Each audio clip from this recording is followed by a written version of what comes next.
सीताराम जय सीताराम।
सरस्वत्यै नमः। श्री परम गुरु चरण कमलेभ्यो नमः। श्रीमते रामानुजाय नमः। गुरुर्ब्रह्मा गुरुर्विष्णु गुरुर्देव महेश्वरा। गुरु साक्षात् परब्रह्म तस्मै श्री गुरुवे नमः। अतुलित बलधामं हेमशैलाभ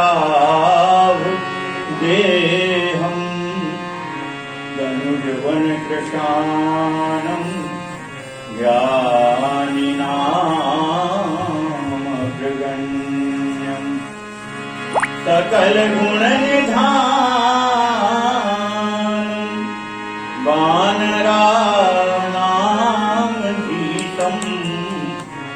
रघुपति प्रिय भक्तं वातजातं नमामि।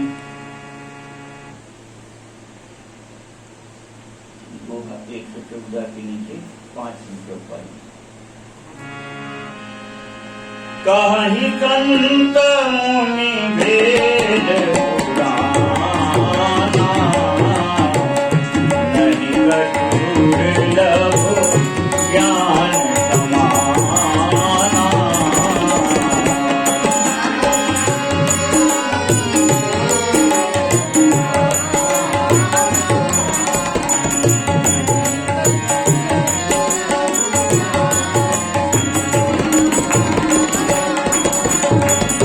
कोई मुनि तुम शरण करो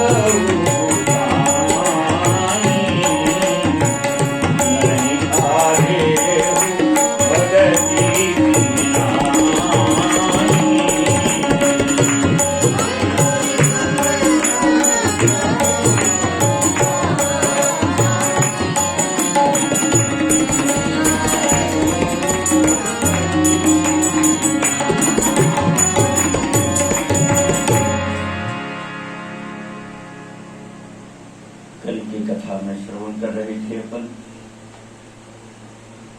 कालसुनि जी ने अपना चरित्र सुना दिया। कलयुग में कैसे हमको फिर यह कौआ शरीर मिला और इस कौआ शरीर में राम भक्ति राम मंत्र इसकी प्राप्ति हुई और इसलिए कालसुनि जी कह रहे पक्षीराज गरुड़ जी यह शरीर हमको अत्यंत प्रिय है, क्योंकि इससे ही हमें रघुनाथ जी के चरणों की भक्ति प्राप्त हुई। गरुड़ जी महाराज कह रहे हैं कि एक बात प्रभु पूछो तो ही, एक और मेरा प्रश्न है। हे कृपा के कागज, आप कृपा करके और एक प्रश्न का उत्तर और हमारा दीजिए। कहीं संत मुनि वेद पुराना, नहीं कछु दुर्लभ ज्ञान समाना। सोई मुनि तुम सन कहु गुसाई, पर नहीं आदरहु भगति की नाई।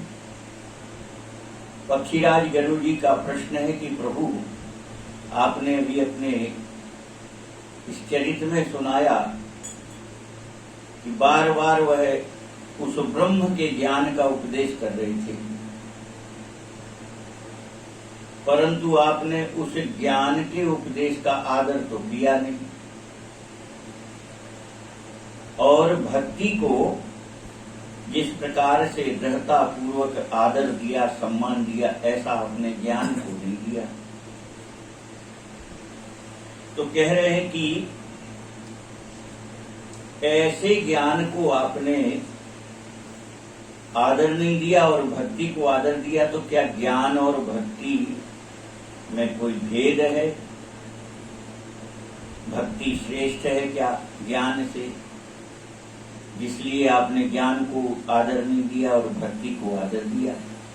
तो गरुड़ जी महाराज के प्रश्न का उत्तर दे रहे हैं। अभी गरुड़ जी महाराज कह रहे हैं कि हे कागभूषण जी, यह बात हमको समझा करके आप कहिएगा।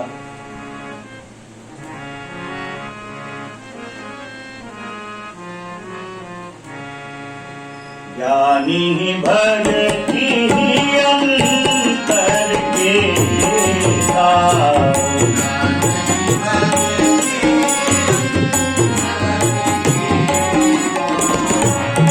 सकल कहु प्रभु कृपान के पार।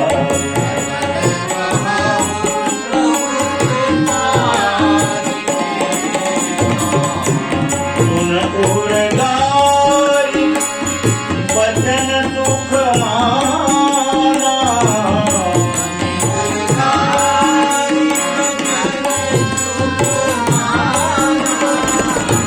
सादर बोले साज सुजाना।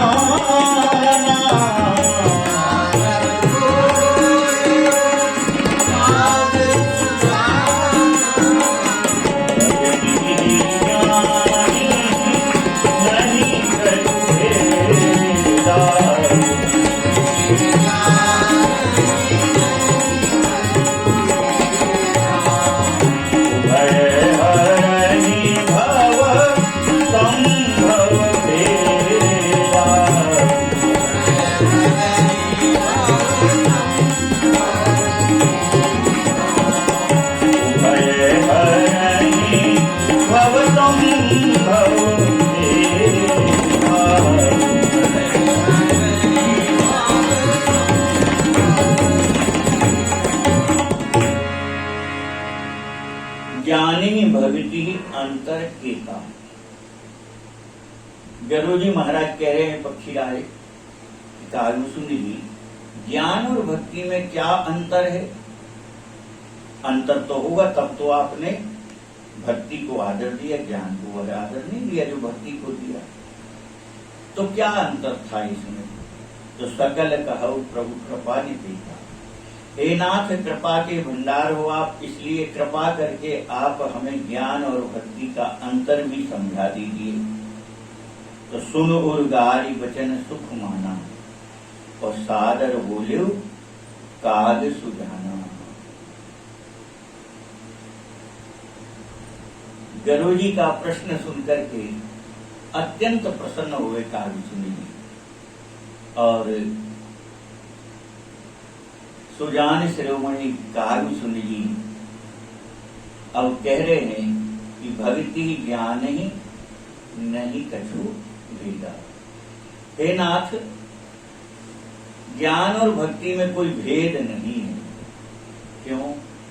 क्यों भेद नहीं है? तो कह रहे दोनों का परिणाम तो एक ही मिलता है, उभय हरहि भव संभव खेदा। चाहे ज्ञान हो और चाहे भक्ति हो, दोनों ही संसार के दुखों का, संसार के कष्टों का, आवागमन के चक्र का दोनों ही नाश करते हैं, हरण कर लेते हैं। उभय हरण, संसार का जो दुख है, कष्ट है, उस सब का हरण कर लेते हैं, भव सागर से छुड़ा लेते हैं। इस प्रकार से ज्ञान और भक्ति में कोई अंतर नहीं है। फिर भी कागभूषण जी कह रहे कि हे नाथ, जहां तक मेरी बुद्धि और मैंने जहां तक सुना जाना है वह मैं आपको बताता हूं। तो कह रहे हैं कागभूषण जी, नाथ मुनि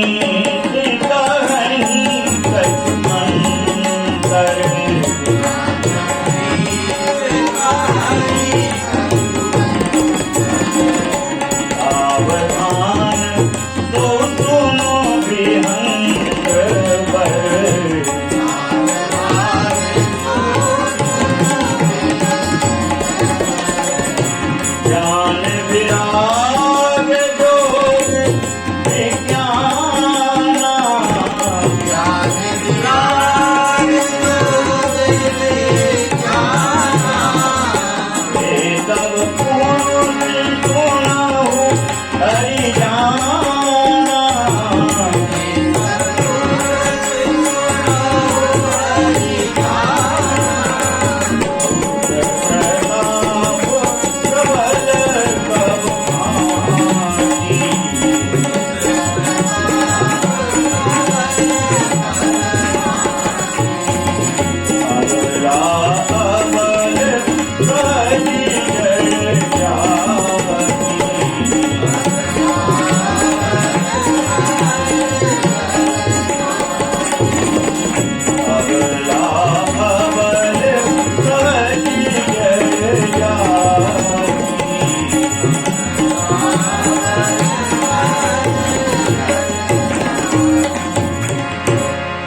कागसुंद जी कह रहे हैं, पक्षीराज गरुड़ जी,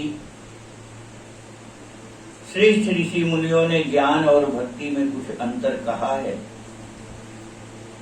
वह अंतर हम आपको सुनाते हैं।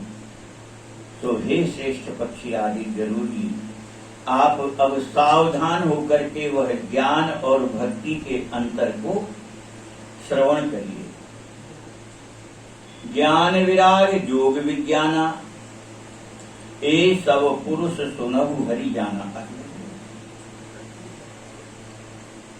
कागसुंद जी कह रहे हैं कि पक्षीराज गरुड़ जी, ज्ञान है, वैराग्य है, योग है, विज्ञान है, ये सब पुल्लिंग है, पुरुष वर्ग है कि नहीं? ज्ञान हो चाहे विज्ञान हो, चाहे योग हो, चाहे वैराग्य हो, ये सब पुल्लिंग है, पुरुष वर्ग है। और ये सब सुनहु पुरुष हरि जाना। और कह रहे हैं पुरुष प्रताप प्रबल सब भांति। और पुरुष जो होता है वो सब प्रकार से सबल होता है, प्रतापी होता है, बलशाली होता है पुरुष। परंतु अबला तो बहुत कमजोर होती है, सबल नहीं होती, कमजोर होती है। तो कह रहे हैं अबला अबल सहज जर जाती।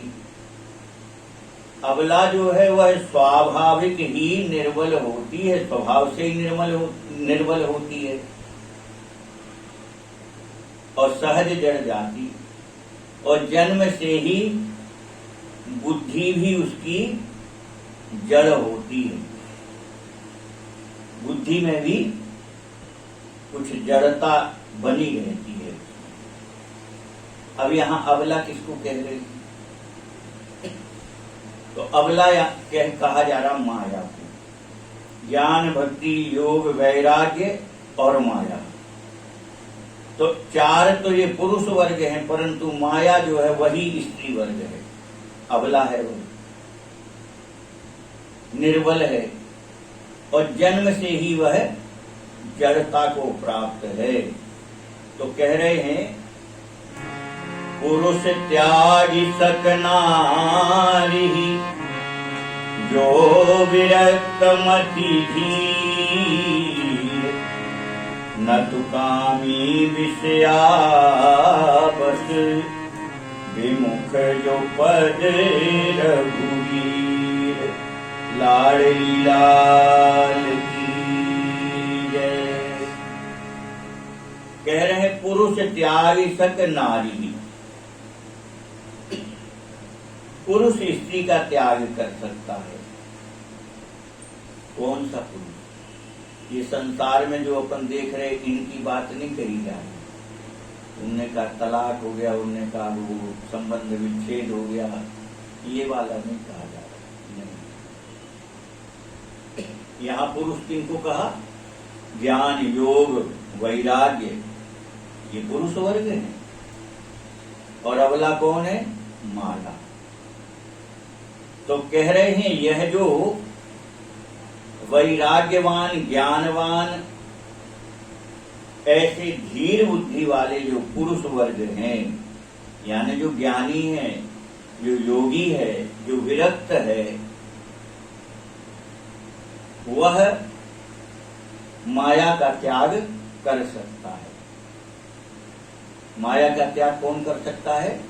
जो ज्ञानी होगा, जो भक्त होगा, जो योगी होगा, जो विरक्त होगा, जो सहज ही उसमें यह सब गुण होंगे, वही उसका त्याग कर सकता है।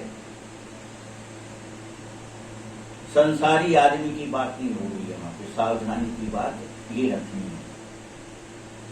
तो कह रहे हैं ऐसा पुरुष माया रूपी स्त्री का त्याग कर सकता है, और बाकी न तो कामी विषयावश। अब कह रहे संसार का जो आदमी है वह तो कामी है, विषयों के अधीन है, विषयासक्त रहता है। ऐसे विषयों के जो अधीन है, विषयों के जो गुलाम हैं, ऐसे व्यक्ति चाहें तो वो माया का त्याग कैसे कर पाएंगे? क्यों? माया के वशी तो विषी हैं वो। तो फिर बोले ऐसे मायावश विषयासक्त जीव सहज ही रघुनाथ जी से विमुख भी रहते हैं। जो विषयों में डूबा होगा वो राम जी से विमुख ही होगा, और राम जी से अगर विमुख नहीं होगा तो विषयों में लिप्त नहीं रहेगा। निश्चित ही उसके भीतर कहीं ना कहीं त्याग होगा, वैराग्य होगा, कहीं ना कहीं उसके भीतर ज्ञान होगा, राम जी के प्रति उसका अनुराग होगा। परंतु जो विषयों में डूबे हैं, विषयों के गुलाम हैं, और इतने पर भी फिर राम जी से विमुख हैं। विमुख जो पद रघुवीर, जो राम जी के चरणों से विमुख हैं, रघुनाथ जी से, तो कह रहे हैं सो मुनि ज्ञान निधान मृग नयनी विधुमुख निरखी विबस होय हरि जान नारी विष्णु माया प्रगट लाडली लाल की जय। कह रहे हैं ज्ञान के भंडार जो ऋषि मुनि हैं, मृग नयनी विधु मुख निरखी, सुंदर मुखारविंद वाली स्त्री, हिरनी के समान जिसके नेत्र हैं, चंद्रमा के समान जिसका सुंदर मुखारविंद है, वह उनके अधीन हो जाते हैं। बड़े बड़े ज्ञानी भी है ना। सो मुनि ज्ञान निधान, जो ज्ञान के भंडार है वह भी सुंदर चंद्रमा के समान मुखारविंद वाली, हिरनी के जैसे नेत्रों वाली स्त्री को देख करके उनके अधीन हो जाते हैं, विवश हो जाते हैं, उनके वश में हो जाते हैं। विवश होए हरिजान, उस सहज ही परास्त हो जाते उसके सामने विषी जी। और बड़े बड़े ज्ञानियों को भी ये माया फिर इस प्रकार से ठग लेती है। विषी जीव तो सदा उनके अधीन रहते हैं, परंतु बड़े बड़े ज्ञानी भी, और वो माया रूपी स्त्री जो है उनको अपनी सुंदरता में ठग लेती है। नारी विष्णु माया प्रगट, कह रहे हैं माया रूपी स्त्री क्या है? बोले भगवान की प्रगट माया है, बाकी माया तो अप्रगट है ना। प्रगट में कहाँ दिखाई? कोई शरीर धारण किए कोई माया दिखाई दे रही है आपको संसार में? माया कोई शरीर धारण किए दिखाई दे रही क्या? कहीं नहीं। परंतु माया प्रगट है संसार में, कहाँ? बोले जिसका नाम माया है, जो प्रकृति है, वही स्त्री बना करके ठाकुर जी ने इस संसार में भेजा। पुरुष और प्रकृति। तो प्रकृति कौन है? माया है, और यह माया रूपी स्त्री साक्षात भगवान की प्रगट माया स्त्री रूप में संसार में विराजती है। इसीलिए बहुत विस्तार रामचरितमानस में कई जगह है इसका। नारी न मोह नारी के रूपा, पन्न गारी अस चरित अनुपा। बोले स्त्री स्त्री पर मोहित नहीं होती, क्यों? वह भी तो माया है, एक ही है, स्त्री में कोई भेद है नहीं। कौन है स्त्री? बोले वह तो ठाकुर जी की माया ही प्रगट में है, इसलिए किसी पर मोहित होने का प्रश्न ही नहीं होता। स्त्री मोहित नहीं होती, स्त्री पर मोहित कौन होता है? पुरुष मोहित होता है।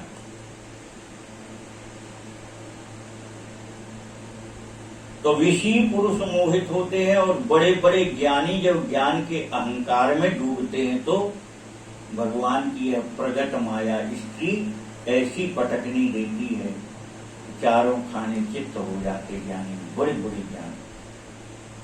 और वेद पुराण शास्त्रों में इतिहास में भरे पड़े चरित्र।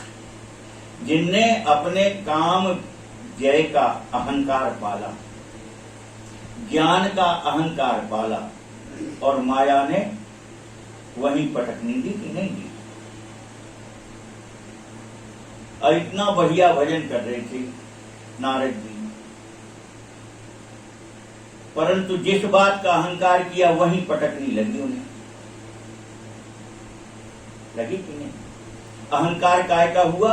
हमने काम जीत लिया, तो पटकनी भी मारने वाला कौन हुआ? काम नहीं मारी ना। उस राजकुमारी को देख करके काम आसक्त हो गए, ये कब हमें मिले, ये कब हमें मिले। और उस माया ने पटकनी लगा। परंतु जे राखे रघुवीर ते उबरे देता, वह तो उस माया के बस हो ही गए थे, परंतु रघुनाथ जी ने ही कृपा करके उनको वहां से उबार लिया, दाग नहीं लगने दिया। गिरे तो जरूर, पर ठाकुर जी ने झट हाथ पकड़ के उठा लिया, जमीन पे गिरने नहीं दिया। गिरे तो जैसे एक मैया का बालक कहीं गिरने लगे तो खट से हाथ पकड़ के और उसको संभाल लेती, ऐसे ही ठाकुर जी अपने भक्त की रक्षा तो कर लेते हैं, पर जो ज्ञानी होते हैं, ज्ञान के अहंकार में डूबते हैं, भगवान को भूल जाते हैं, ऐसे ज्ञानियों को तो फिर भगवान की माया नाच नचाती है, और बड़ा कठिन नाच नचाती है। वो एक पद है कि इनका है, हम तो भूल गए, नारद जी को लिपटी और कुंभ को लिपटी, कबीर दास जी का पद है, बड़ा विलक्षण। तो माया का ही कहा गया है, बिले गया झपटी है, ऐसी कुछ कहे तो वो माया से ही संबंधित, माने माया जो है उसने किसको नहीं पटक दिया, तो जो अहंकार करते हैं उन सबको पटक दिया। बड़े बड़े ज्ञानी ऋषि मुनि भी माया के अधीन होकर के और उसके बस हो जाते हैं। भगवान की माया प्रकट है स्त्री रूप में, और इसलिए गोस्वामी महाराज ने एक चौपाई लिखी थी। क्यों? ये संसार काय के बस चल रहा है, संसार की रचना ही माया से है कि नहीं? वो परब्रह्म परमात्मा सच्चिदानंद राम जी की प्रकृति का इशारा पा करके ये माया अनंत ब्रह्मांडों की रचना करती है। तो ये माया से ही निर्मित है और माया ही इसका संचालन कर रही है। तो गोस्वामी महाराज ने बड़ी प्यारी चौपाई,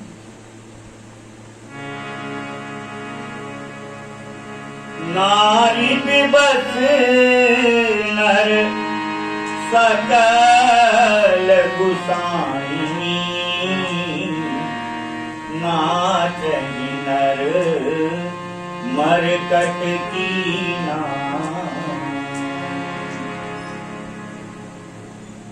किसी को नहीं छोड़ा गोस्वामी। नारी विवश नर सकल गुसाई, जहां तक पुरुष वर्ग है, बोले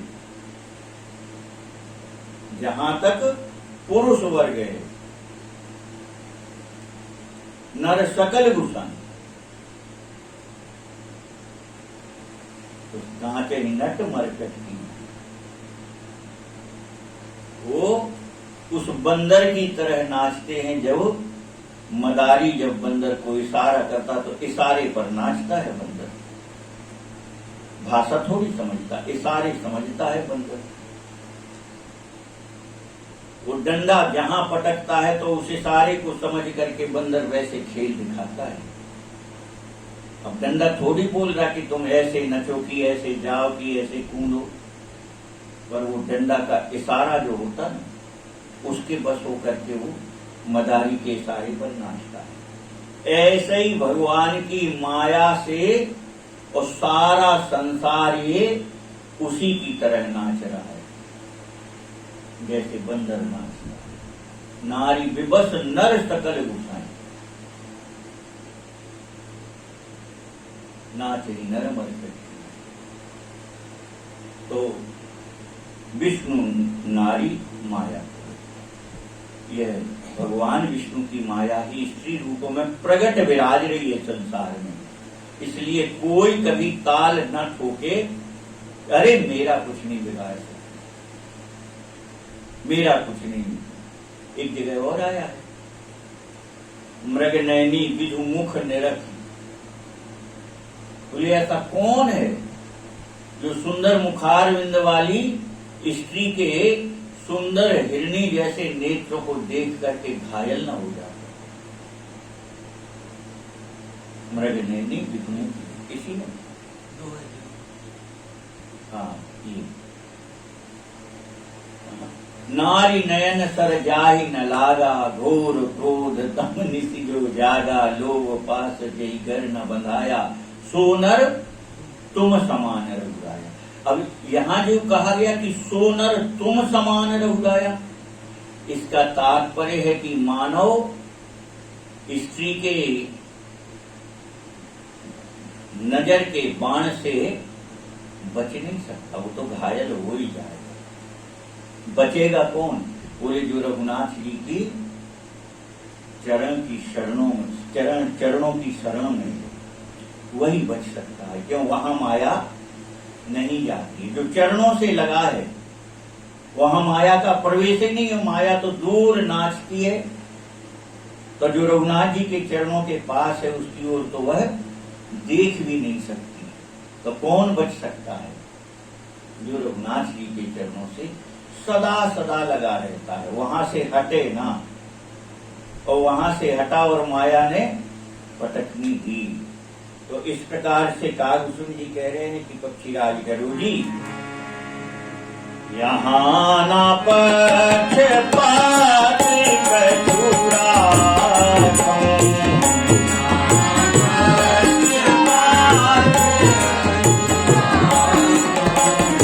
वेद पुराण संत मठ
यहाँ न पक्षपात कछुरा।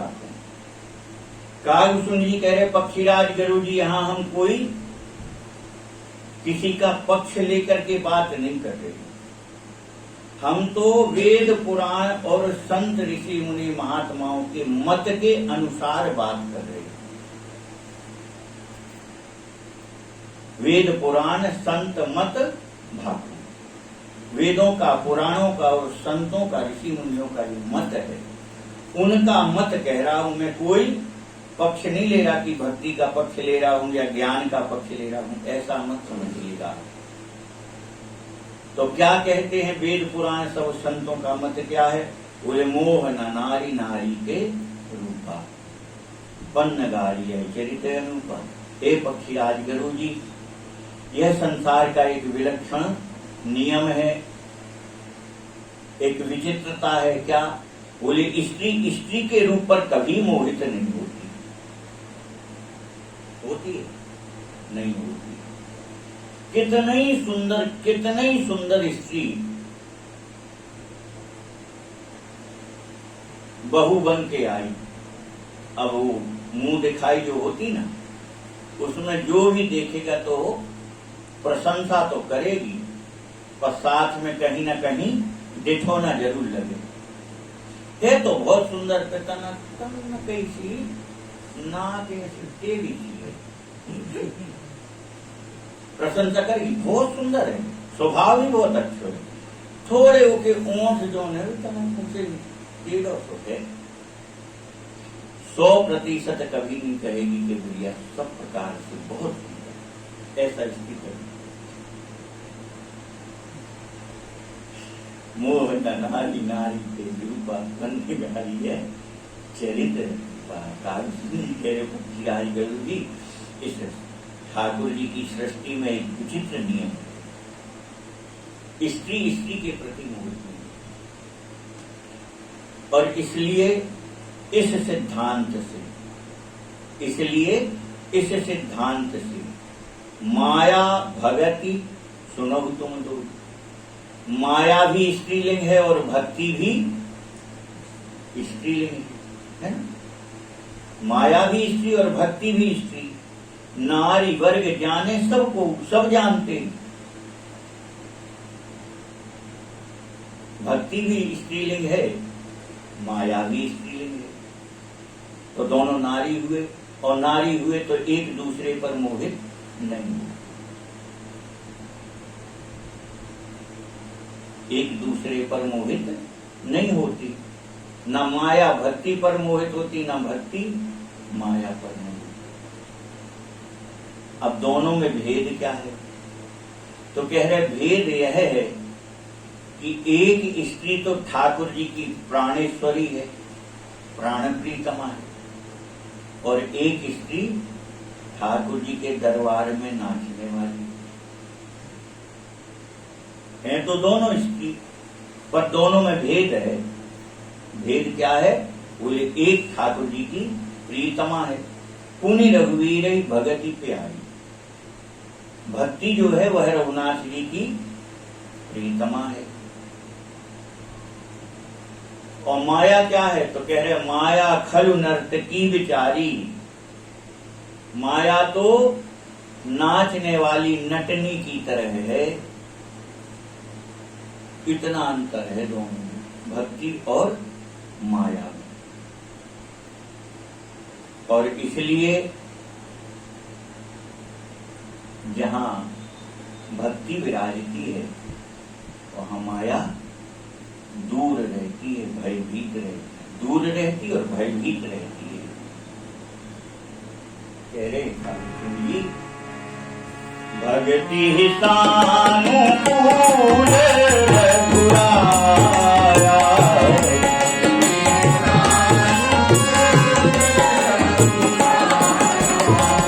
साथे तेरी दरपति गति माया,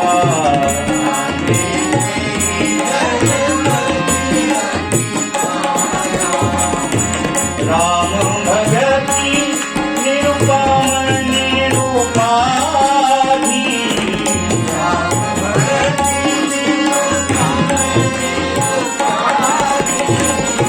बतय जासूर सदा अभावाधि,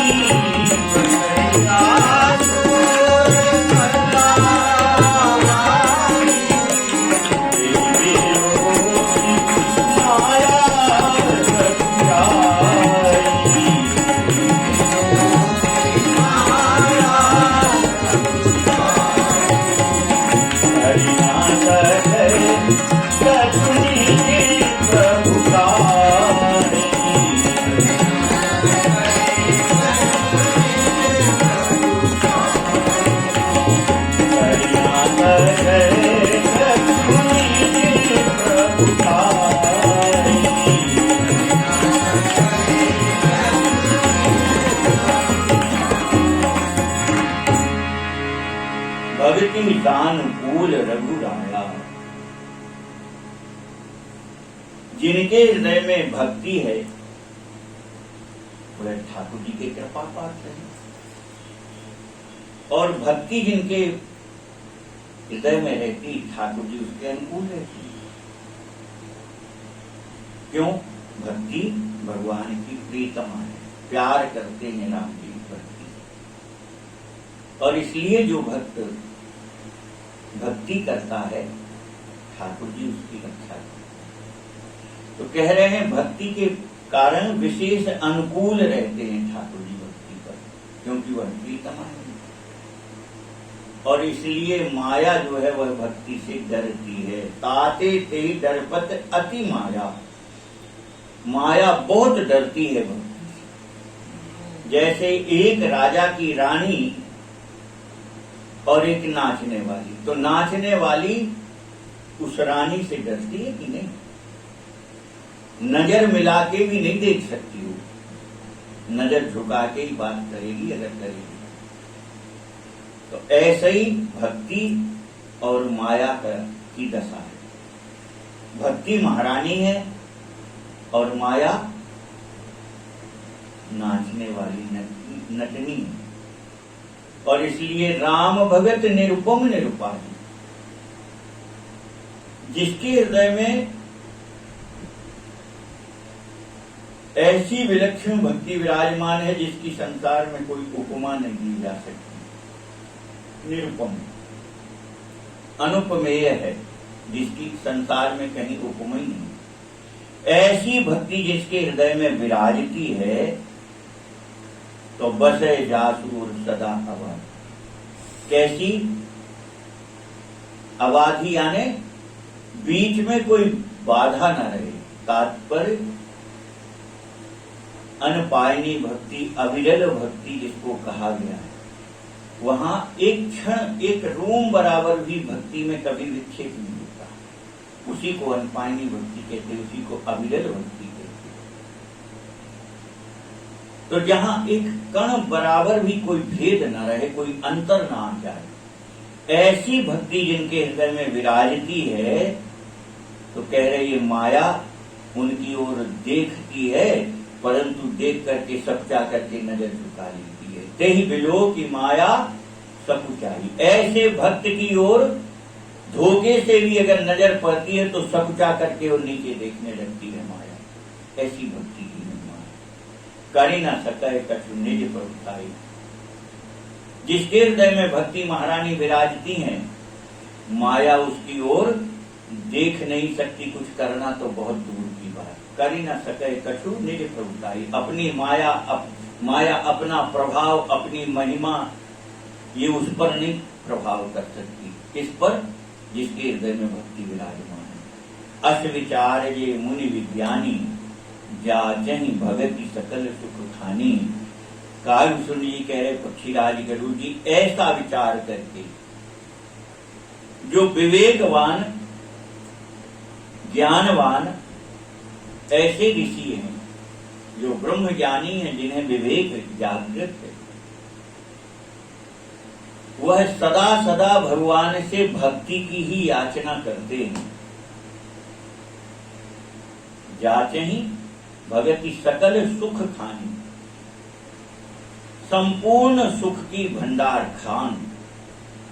उस भक्ति की याचना करते हैं कौन? बड़े बड़े ब्रह्म ज्ञानी। क्यों? अगर भक्ति नहीं रहेगी तो वह ज्ञान उनका स्थिर नहीं रहेगा। बिना भक्ति के ज्ञान स्थिर नहीं रहेगा, वो कब अज्ञान में बदल जाएगा पता ही नहीं लगेगा। ज्ञान की शोभा तो तभी है जब भक्तिमय हो। गुरु महाराज वशिष्ठ जी कहते हैं, योग कुयोग ज्ञान अज्ञान। कौन सा ज्ञान अज्ञान है? बोले यह नहीं राम प्रेम प्रधान। जिस ज्ञान में राम जी के चरणों का प्रेम की प्रधानता ना हो, ऐसा ज्ञान अज्ञान है। ऐसा योग कुयोग है जिस योग में राम जी से मिलन ना हो। योग यानी जुड़ना। तो ऐसा योग कुयोग है जो राम जी से ना जोड़े। तो वर्तमान में जो योग चल रहा ना, जिसको फिर नाम बदल के बहुत अच्छा मान करके उसका नाम ही बिगाड़ दिया, क्या बोले योगा। अब योगा नहीं होता, योग ही होता है। और जो वर्तमान में योग चल रहा है ये आपको सुखदायी नहीं है।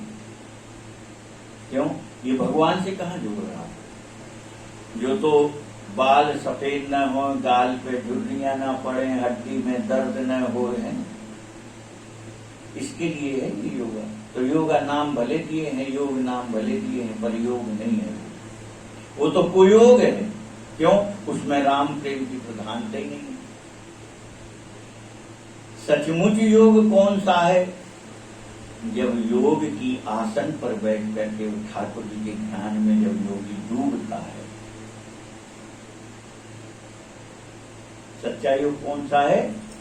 जब योग की आसन पर बैठ करके, साधना में बैठ करके, और वह योगी जब परब्रह्म परमात्मा के ध्यान में डूबता है, और उस ध्यान में डूबते डूबते फिर वह ध्यान और वह ज्ञान काय में परिणित हो जाता है, प्रेम में परिणित हो जाता है, और फिर वो भक्त हो जाता है, उसको भक्ति की प्राप्ति फिर होती है। तो इस प्रकार से कह रहे हैं बड़े बड़े ऋषि मुनि ज्ञानी भी, ऐसे ब्रह्म ज्ञानी ऋषि भी भक्ति की याचना करते रहते। कागभूषण जी कह रहे पक्षीराज गुरु जी, हमने यह बात आपको जो बताई है इतने जल्दी समझ में नहीं आती और ना कोई जान पाता है। फिर कह रहे हैं यह रहस्य रघुनाथ कर बेग न जानिए कोई, जो जाने रघुपति कृपा सपने हूँ न होए, लाल लाल की जय। कह रहे यह रहस्य रघुनाथ कर बेग न जाने। यह जो रहस्य गुप्त भेद है, मर्म है, यह मर्म रघुनाथ जी का सहज में कोई नहीं जान सकता, कोई नहीं जान सकता सहज। अब पढ़ लो, कह लो, पर क्या उसको पा सकते?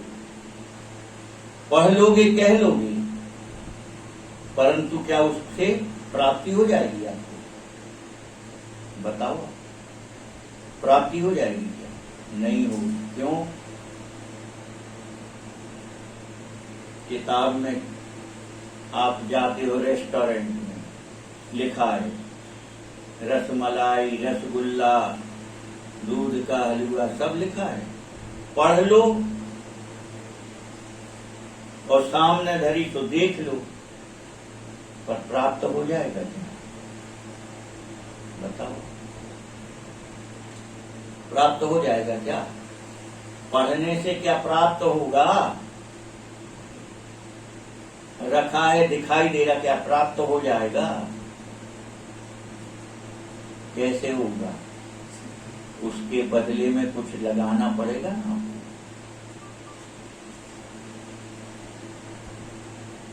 उसके बदले में कुछ देना पड़ेगा, तब प्राप्त होता है। तो यह रहस्य रघुनाथ कर बेग न जाने कोई। कितने ही पढ़ लो, कितने ही सुन लो, मिलेगा कब? जब उसकी कीमत चुकाओगे। कीमत क्या है? कागभूषण जी ने चुकाई? नहीं चुकाई। दो बार श्राप मिला और दोनों बार विलक्षण वरदान मिले। मिले कि नहीं? ऐसे थोड़ी वरदान मिल गए, नहीं, पहले श्राप मिली। आप विचार करके देखो, भगवान शंकर जी ने पहले श्राप दिया, तो गुरु महाराज की कृपा से फिर भगवान ही शंकर जी ने उनको वरदान दे दिया। तो श्राप के बाद वरदान मिले कैसे? सदगुरुदेव की कृपा से मिले ना। अब गुरु जी ना कहते तो वरदान तो मिलना नहीं थे, श्राप तो मिले गई थी, भोगते रहते। परंतु गुरु महाराज की कृपा से और ऐसे दुर्लभ वरदान मिले। भगवान शंकर जी ने तो कह दी, राम भक्ति भी तुम्हें प्राप्त होगी, जाओ। और फिर कागभूषण जी ब्राह्मण का शरीर पा करके जन्म लिए, रघुनाथ जी के प्रेम में ऐसे डूबे कि जहां जाते वहां केवल एक ही आशा थी उनकी, क्या? रघुनाथ जी के चरित्र सुनो, रघुनाथ जी के चरित्र सुनो। हुआ निकलती नजर, जहां जाते जो ऋषि मुनि मिलते सबसे केवल राम जी के चरित्र कथा पूछते और वही सुनते, और उसी भ्रमण करते करते लोमस ऋषि के पास पहुंचे। तो वह राम जी के गुणानुवाद शुरू तो करते और फिर निर्गुण निराकार ब्रह्म की व्याख्या करने लगते, स्थापना करने लगते। तो दुखी हो जाते काल सुन के, और फिर उत्तर प्रति उत्तर होने लगे। क्रोध आ गया, और क्रोध आ गया लोमस ऋषि को तो श्राप मिला, जा पक्षी चंडाल कौआ हो जा, दे दिया श्राप। पर उस श्राप से भी वह व्याकुल नहीं हुए, उतनी ही विनम्रता से लोमस ऋषि के चरणों में प्रणाम किया, वो उड़ चले। तो फिर क्या मिल गया? ऐसे दुर्लभ वरदान दिए जो संसार में कोई देवता नहीं दे सकता, कोई देवता नहीं दे सकता है। ऐसे दुर्लभ वरदान लोमस ऋषि ने दिए, और सामर्थ्य के बाहर के जब वरदान दे दिए तो फिर आकाशवाणी को कहना पड़ा, ऋषि जो वरदान दे रहे हैं वो सब हमने दिए। एवमस्तु किसने कहा? ब्रह्म की आकाशवाणी। एवमस्तु, जो मुनि ने आशीर्वाद दिए हैं, वरदान दिए, वो सब मैंने दिए, वो सब सत्य होंगे, ऐसी आकाशवाणी की। तो इसलिए यह रहस्य रघुनाथ कर वेग न जानिए कोई। तो कौन जान सकता है? बोले कोई ज्ञान के बल पर, कोई योग के बल पर, कोई साधन के बल पर जानना चाहे तो नहीं जान सकता। फिर कैसे जानेगा? तो कह रहे सो जाने रघुपति कृपा, सपने हो मोह न हो। वही जान सकता है जिस पर रघुनाथ जी कृपा करके अपना मर्म जनाना चाहे। और केवट जान गया, और कोई जान पाएगा? कितने नहीं मिले वनवास में, बोलो 14 वर्ष में कितने मिले, और कोई ने कहा कि हम तुम्हारा मर्म जानते हैं। एक से ज्ञानी ऋषि मुनि महात्मा सब मिले, पर ये कोई नहीं कह सका हम तुम्हारा मर्म जानते हैं। वाल्मीकि जी तक ने नहीं कही, अगस्त्य जी ने भी नहीं कही, पर केवट कह रहा है मैं तुम्हारा मर्म जानता हूं, वेद जानता हूं। तो कहां से जानते हो? अरे सो जाने जी देव जनाई, राम जी ने उसको जना दिया। वो कथा विस्तार से वहां सुनते हो केवट संवाद में, कैसे जान गया केवट, वो मर्म कहां से मिल गया? तो राम जी ने जनाया ना उसको। तो भेद जो राम जी के गुप्त रहस्य है, गुप्त मर्म है, भेद है, वह बिना राम जी की कृपा के सहज में कोई जान ही नहीं सकता, ना किसी साधन से और न किसी पुरुषार्थ से। वह तो तभी जानेगा जब राम जी कृपा करके जना दे। तो जाने रघुपति कृपा, सपने में मोह न हो। और ज्ञान भगति कर भेद सुनहु सुप्रवीण, जो सुनि होई राम पद प्रीति सदा अविछीन। लाल लाल की जय। और ज्ञान भगति कर भेद सुनहु सुप्रवीण। कागसुन जी कह रहे आप सुजान शिरोमणि हो, अत्यंत चतुर हो, भगवान के भक्त हो। तो हे गुरु जी, ज्ञान और भक्ति का जो भेद है अब हम आपको विस्तार से वह भी सुनाते। जो सुने होए राम पद प्रीति सदा अविछीन। जिसको सुनकर के श्री रघुनाथ जी के चरणों में अविछिन्न यानी एक तार, एक रस, ऐसी भक्ति की प्राप्ति हो जाएगी। इसको सुनकर के ज्ञान और भक्ति में जो भेद है अब मैं वह सुनाता। पहले कह दिया कि कोई भेद नहीं।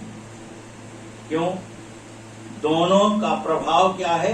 तो बोले दोनों संसार के जन्म मरण के चक्र से छुड़ाने वाले है ना। उभय हरण भव संभव किया। संसार, भव यानी संसार, संसार के कष्टों से दोनों मुक्त करने वाली। पर एक अंतर भी कह रहे कि अंतर भी है। वहां तो कह दिया कि संसार के कष्टों से दूर करने के लिए तो दोनों एक जैसे हैं, ज्ञान भी और भक्ति, पर अंतर है बोले। और ज्ञान भगति कर भेद सुनो। अब हमें ज्ञान और भक्ति का भेद अंतर बता रहा हूं, इसको आप सावधान होकर के और सुनिएगा तो सपने मोह ना हो। और मिलेगा क्या? कह रहे हैं जो सुन होए राम पद प्रीति सदा विषय। ऐसा दृढ़ प्रेम राम जी के चरणों में हो जाएगा। सुनहु तात यह अगथ कहानी,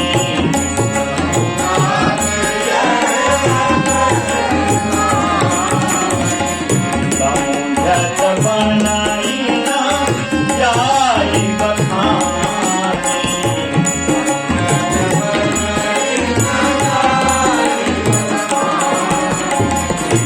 ईश्वर अंत जीव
विलक्षण बात कह रहे हैं। कह रहे अब हम जो कह रहे हैं वो है कैसा? बोले कहा नहीं जा सकता, वह कह रहे हैं। जो कहा नहीं जा सकता वह हम कह रहे हैं। कैसी विचित्र बात। कह रहे सुनहु तात यह अकथ कहानी। भैया ये ऐसी कहानी है जो कहते ही नहीं बनती, तो फिर कैसे कहे? बोले कह तो रहे हैं पर ये कहने भर में नहीं बनेगा काम। काम कहने भर से नहीं बनेगा। जैसे हम अभी कह रहे थे कि आपने पढ़ लिया कि हाँ भैया यहाँ रसगुल्ला भी मिलता है, रसमलाई भी मिलती है, सब मिलता है, पढ़ लो। तो क्या पढ़ने भर से मिल जाएगा? नहीं, पढ़ने भर से नहीं मिलेगा, समझने से मिल जाएगा। तो समझने से भी नहीं मिलेगा। समझना क्या है? खोबा से बनी है। कैसे बना रसगुल्ला? खोबा को बढ़िया बारीक करके फिर उसको गोली बनाई, फिर घी में सिका, फिर चाशनी में डला। ये समझ लो खूब, तो समझने से क्या मिल जाएगा? मिलने के लिए तो मूल्य देना पड़ता है। तो ये अकथ कहानी कैसी है? बोले कह रहे हैं मूल्य चुकाओगे तो आप लाभ में आपको प्राप्त हो जाएगा, और मूल्य नहीं चुका पाओगे तो वैसे ये लिस्ट में पढ़ भर लो। अकथ कहानी समुझत बने पर न जाए बखानी। कैसी अकथ कहानी?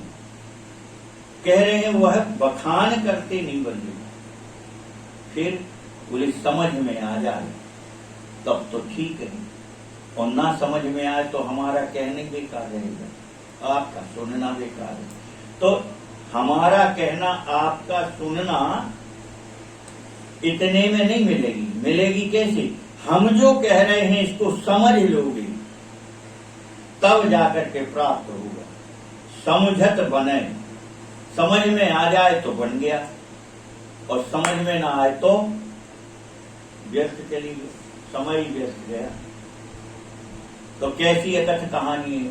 बोले ईश्वर अंश जीव अविनाशी। ये जो बोल रहा है जीव, कीड़ा मकोड़ा पशु पक्षी जड़ चेतन सब में एक जीव है कि नहीं? जड़ में भी जीव होता कि नहीं होता? जड़ में भी जीव होता है। जड़ प्रकृति क्या है? पत्थर है, पेड़ है, ये सब जड़ प्रकृति है कि नहीं? तो पेड़ में से जब ये जीव निकल जाता तो अपन क्या कहते? अरे वो पेड़ मर गो, खड़ो खड़ो सूख गो, मर गो। काय भैया एक पेड़, अरे वो तो बहुत पहले मर गो। पेड़ भी मरा, क्यों मरा? उसमें से वह ब्रह्म का अंश निकल गया। जो जानकार हैं वह जानते हैं कि पत्थर में भी जीव होता है। पत्थर के जानकार खट से आके बता देंगे, अरे बोले महाराज जो पत्थर काम को नहीं है। कहा अरे बोले इनमें जीव है ही नहीं है, इसमें जीव नहीं है। पत्थर के जानकार कहेंगे महाराज जी काम करेंगे, क्यों नहीं है काम का? बोले इसमें से जीव निकल गया, इसमें जीव नहीं। तो जड़ में भी जीव है कि नहीं है? तो कौन सा जीव है? वही उस पर ब्रह्म परमात्मा का अंश है।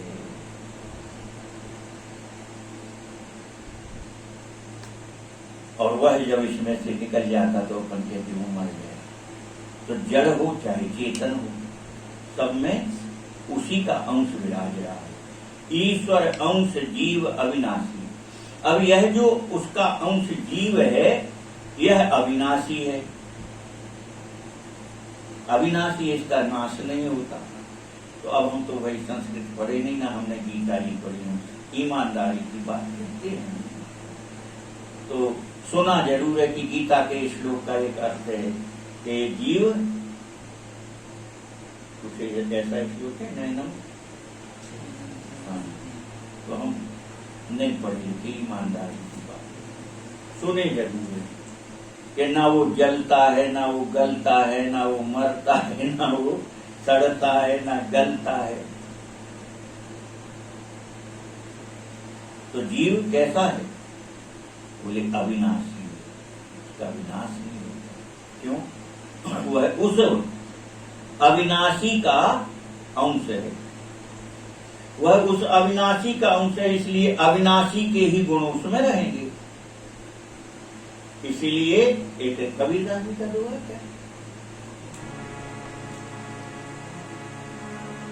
अविनाशी का पुत्रा मरे न मारो जाए। कबीरदास जी, हम तो अविनाशी के बेटे हैं। अविनाशी को पुत्रा मरे न मारो जाए। राम मरे तो हम मरे, हमरी मरे बलाए। कबीरदास जी कह रहे मैं उस अविनाशी का बेटा हूं। तो बोले हम बाप मरे तो हम मरे, हम बाप नहीं मरे तो हम कैसे मरे? अविनाशी का पुत्रा मरे न मारो जाए, और राम मरे तो हम मरे। भाई जो राम ब्रह्म है उन्हीं का अंश तो हम है, तो हम कैसे मरेंगे? वो नहीं मरता, हम नहीं मरता। तो जीव कैसा है? अविनाशी है। ईश्वर अंश जीव अविनाशी। कैसा है? चेतन है, चैतन्य है ना, अमल यानी एकदम शुद्ध पवित्र है, निर्मल है, और सहज सुख राशि। और इस जीव का सहज स्वरूप क्या है? सुख है। ये दुखी कब होता है? जब ये माया के वश होता है तब दुखी होता है, अन्यथा इसका सहज स्वभाव स्वरूप क्या है? सुखी है। फिर इसको दुख का अनुभव कब होता है? जब ये माया से बंधता है, तब फिर इसको दुख और सुख का भान होता, अन्यथा यह तो आनंद समुद्र का अंश है ना। जो आनंद सिंधु सुख राशि सी करते हैं लोक सुपासी, तो इसको दुख कभी छू ही नहीं सकता, इसको सही नहीं कर सकता।